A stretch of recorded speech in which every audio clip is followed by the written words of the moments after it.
Female है उसकी जो वजाइना है तो वो क्या है, एक ट्यूब के जैसे स्ट्रक्चर है, ठीक है, ट्यूबुलर स्ट्रक्चर है एंड पूरी तरीके से ऐसे फोल्ड होती है, वो बिल्कुल ऐसे नहीं होती है, बिल्कुल फोल्ड होती है। तो ये समझिए एक ट्यूब बनी हुई है, बट इस तरीके से वो फोल्डेड सी होती है।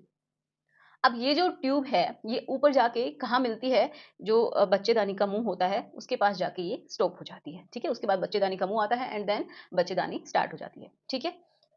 तो होता क्या है कि जो शुरुआत का हिस्सा है ना, वो ही सबसे ज़्यादा सेंसिटिव होता है। पहली बात तो जो बाहर से दिखने वाला हिस्सा है, वो भी बहुत ज़्यादा सेंसिटिव होता है एंड जिसकी हम बार-बार बात करते हैं क्लिट की, वो भी बहुत ज़्यादा सेंसिटिव होता है।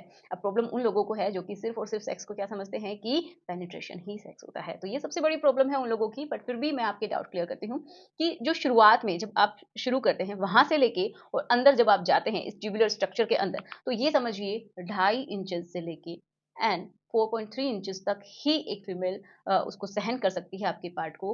उससे ज़्यादा अगर आप इंसर्ट भी करते हैं तो उसको आप प्रॉब्लम में डालेंगे, उसको आप हर्ट करेंगे, उसको आप दर्द देंगे। तो क्या सही है?